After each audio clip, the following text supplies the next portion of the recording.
Have you ever wondered why two people can hear the exact same piece of, like, really profound, life-altering advice, but one person totally transforms their reality and the other person just completely ignores it? Yeah, it's something we see all the time, right? Because when we think about communication, there's usually this underlying expectation of, well, a flawless transfer. Right, like sending a computer file. Exactly. You treat it like I send a document, you download it, and boom, now we both possess the exact same information. Yeah. But when you actually step into the world of human psychology and, deep fundamental truth, that perfect file transfer system is just completely broken. It really is.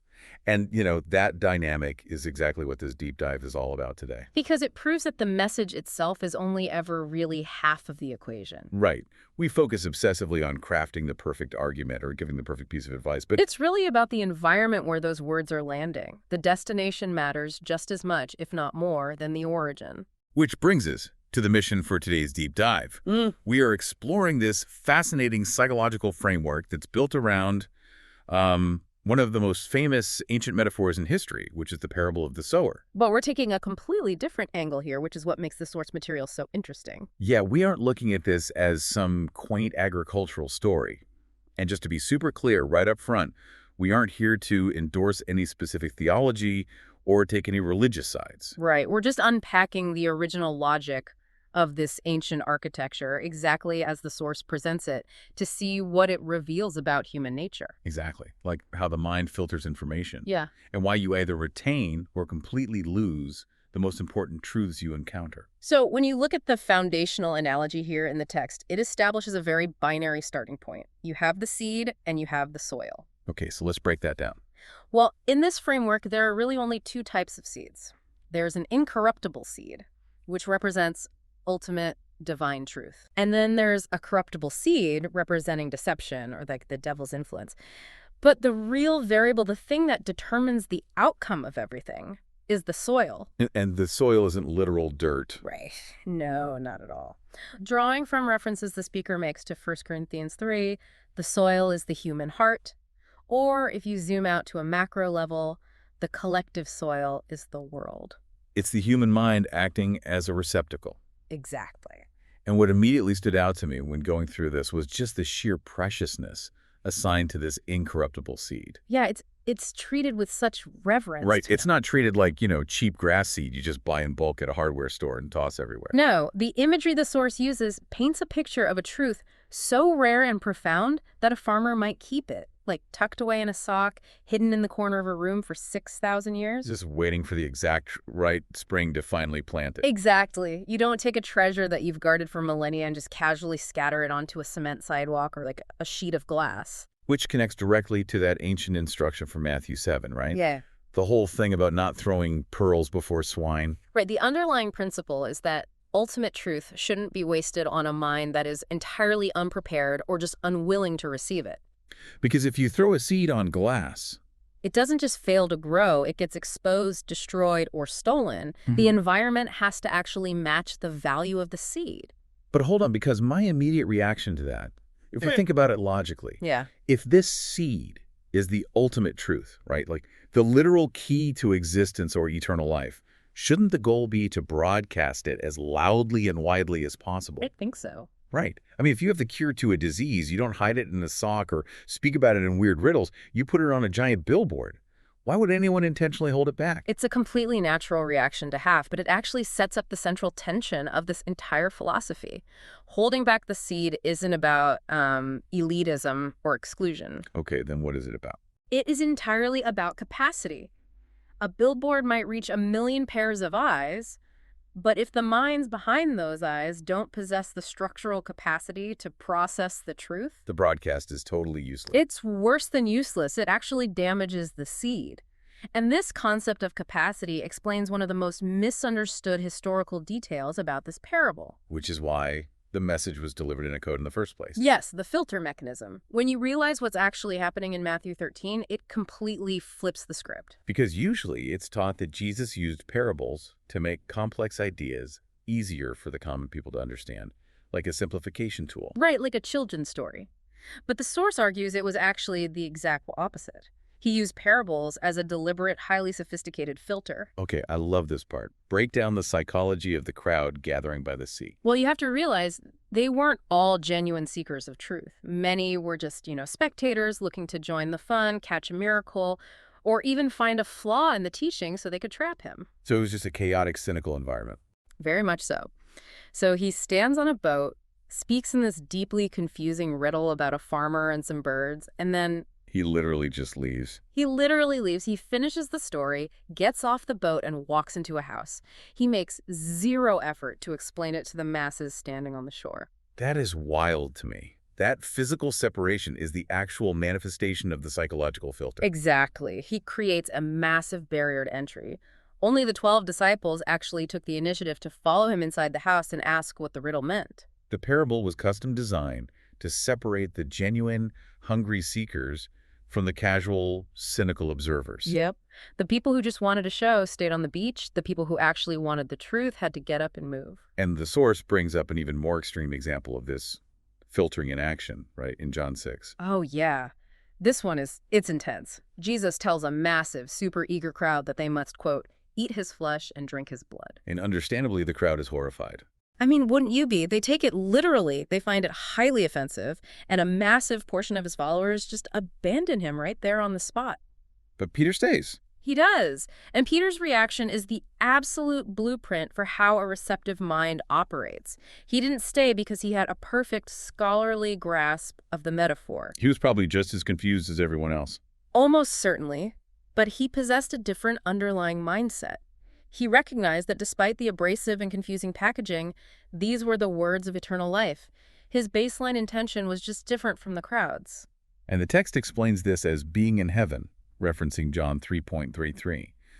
But it makes it clear that phrase isn't talking about, like, physically floating around in the clouds after you die. No, it describes a present state of mind. It means your thoughts, your intentions, and your baseline frequency are tuned to a higher divine logic. While someone who is only operating on earthly, literal logic will hear, eat my flesh, and immediately run away. Exactly, because they lack the frequency to grasp the parable. It operates much like a prophecy in Daniel 12 that the source mentions. Oh, right. The one about the end times. Yeah, it states that in the end times, knowledge will exponentially increase, and people will frantically run back and forth trying to understand the world. But the prophecy explicitly says that the wicked still won't understand. Because the abundance of information doesn't actually solve the problem. Right. The state of the soil, the condition of the human heart, dictates comprehension.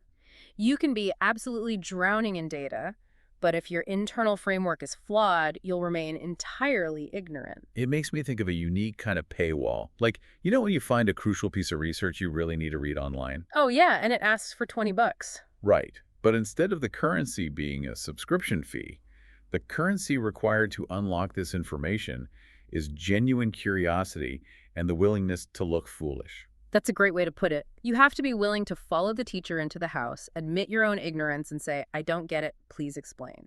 And that is exactly the transaction taking place. So let's actually look at the topography of the human mind that this framework outlines. How do people fail to pay that currency? Well, it maps out 4 specific types of soil. Let's start with the first one, the wayside soil or the path. Right. This represents the mind of a person who hears the word, but they just, they don't understand it at all. Their mind is like a hard, heavily trafficked, compacted dirt road. Yeah.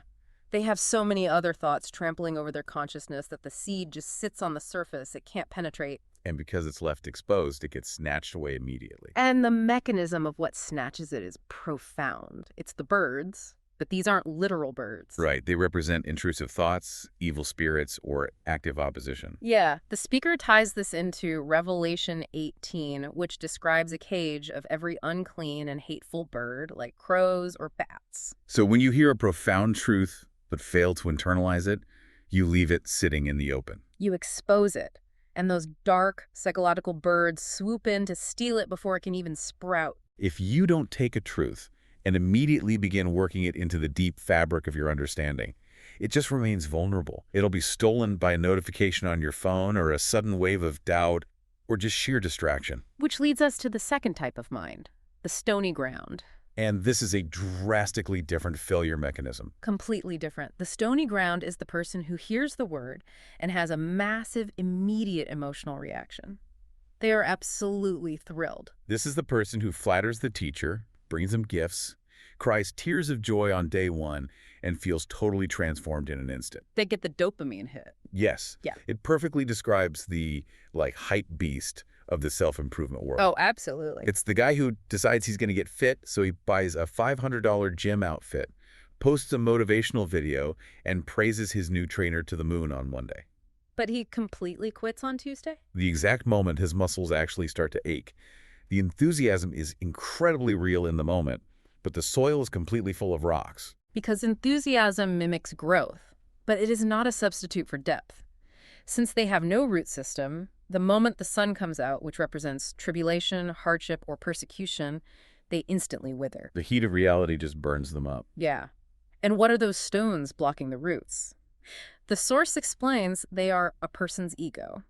They are deep-seated fears of what other people think. They are stubborn, hardened habits that the person refuses to break. So no amount of external, performative joy will make a seed survive the intense heat of real-world pressure if the internal foundation is blocked by the stones of ego. Exactly. So, okay, the wayside fails instantly because it's too hard, and the stony ground fails quickly because it's too shallow. Right. But what about the person who actually survives that initial resistance? Like they push through the rocks, their roots go deeper. But they still end up failing. Right, because time introduces a much slower, quieter threat. This is the third type of mind, the thorny ground. The thorny ground actually allows the seed to genuinely grow. It gets beneath the surface, but it grows alongside an invasive species. The thorns. Yes, and the thorns are defined specifically as the cares of the world and the deceitfulness of riches. Drawing from 1 Timothy 6, right? Yeah, it highlights how the obsessive desire to be rich plunges people into ruin, and how the love of money acts as a root of evil. The thorns don't burn the plant up instantly like the sun. They slowly, silently choke the life out of it over years. But let me push back on this from a modern, practical perspective. Because people have to live in the real world. Of course. We all have mortgages, we have careers, we have families that legitimately need to be fed and clothed. Does this framework argue that simply having a job or worrying about your family's financial stability inherently turns your mind into bad soil? That's a really important question. Because that feels like an impossible standard for anyone listening. Right. But it's a crucial distinction to make. The framework actually accounts for that reality, explicitly acknowledging that work must be done and family affairs must be managed. Okay, so it's not advocating for a vow of absolute poverty. No, not at all. Or complete detachment from society. The problem identified here isn't the mere existence of money or the necessity of a career. The problem is the psychological mechanism of choking. Ah, so it's an issue of cognitive resource allocation. Precisely. It is entirely a matter of prioritization. Think about it. A patch of soil only has so much water and so many nutrients, right? And the human brain only has so much bandwidth and energy. Exactly. When secular anxieties and the relentless pursuit of wealth become the primary dominating focus of a person's life, they consume all the oxygen in the room. They take up all the nutrients in the mental soil. So the spiritual life, or the profound truth, might still technically be in the ground, but it's totally suffocated. It bears absolutely no fruit because the thorns are winning the daily battle for resources. You wake up thinking about your stock portfolio, you spend all day stressing over promotion, you go to sleep worrying about status. And the profound truth you learn just gets starved to death in the background. That makes perfect sense. Which finally brings us to the fourth outcome, the ideal scenario, the good ground. The good ground represents an honest, good, and patient heart that holds fast to the truth over the long haul. And the result of that endurance is a massive yield, a 30, 60, or even 100-fold return on that single original seed. But the detail here that I feel is so often overlooked is that the good soil isn't some magical utopian dirt that exists in a vacuum. No, it isn't immune to the environment at all. The good soil still has to deal with the birds. It still gets beaten down by the scorching sun, still has thorny seeds blowing into it. Right. The defining characteristic of the good soil is active maintenance. It is not passive reception. You have to do the work. Yes. The person with this mindset actively and continuously removes the obstacles. When a thorn sprouts, they pull it. When the sun beats down, they endure it with patience and honesty. They are cultivating their mind constantly, protecting the root system of that truth. And the reward for that intense cultivation leads to one of the most mind-bending concepts in this entire philosophy. oh, this is the best part. There is a direct connection made between this hundredfold yield and another ancient concept, the parable of the talents in Matthew 25. Right, so in the parable of the talents, a master gives his servants varying amounts of money or talents. The servant who only received 1 talent buries it in the dirt out of fear. And when the master returns, he punishes that fearful servant by taking the 1 coin away. But he doesn't just throw it into the void. He transfers it directly into the hands of the servant who was already highly productive, the one who already had 10 coins. And the logic of that wealth transfer is applied directly to the modern world and the parable of the sower. Think about the global population for a second. 8 billion people on Earth. It's staggering. According to this framework, the vast majority of human minds are going to reject the ultimate truth. They're going to operate as wayside, stony, or thorny soil. The birds will steal it, the sun will scorch it, the thorns will choke it. But their lost blessings, their abandoned spiritual dividends, do not just evaporate into thin air. They flow directly into the good soil. It functions exactly like a cosmic system of compound interest. Wow. The spiritual economy is designed so that unclaimed potential aggregates, the people who persevere, aren't merely reaping the reward of their own single seed. They are actively aggregating the abandoned blessings, insights, and spiritual wealth of everyone who quit or refused to engage. Imagine if every time someone abandoned a savings account, the bank just swept all those funds and deposited them directly into the accounts of the few people who kept investing. The fewer people who endure, the larger the dividend for those who actually stick around. And that specific dynamic provides an incredibly powerful piece of psychological advice. If you understand this system, you never have to stress when people reject a profound truth you try to share with them. You don't need to be anxious, depressed, or frustrated if someone refuses to listen. You aren't desperately trying to force a pearl onto a pig. Exactly. You joyfully share the truth, knowing that the ultimate results are entirely out of your hands. The system is rigged in favor of the receptive mind. The spiritual economy handles the distribution. So if someone walks away, their potential yield just transfers to someone who's willing to do the work. It completely reorients how you view communication and sharing knowledge. You're just casting the seed and letting the soil reveal itself. So we've decoded this 6,000-year-old seed. We've seen how parables operate as a highly sophisticated encryption device, filtering out the cynical spectators and rewarding the genuinely curious. We've traced the psychological failures of the human mind, the hardened path of the wayside, the shallow emotional hype of the stony ground, and the slow, resource-starved death of the thorny ground. And we've seen the sheer power of the good soil, the compounding, multiplying effect of patient endurance, and the active maintenance required to protect a truth until it yields a massive return. It is a brilliant, comprehensive framework for how humans process transformation. It really is. But before we finish, we have to talk about how a person actually changes their reality.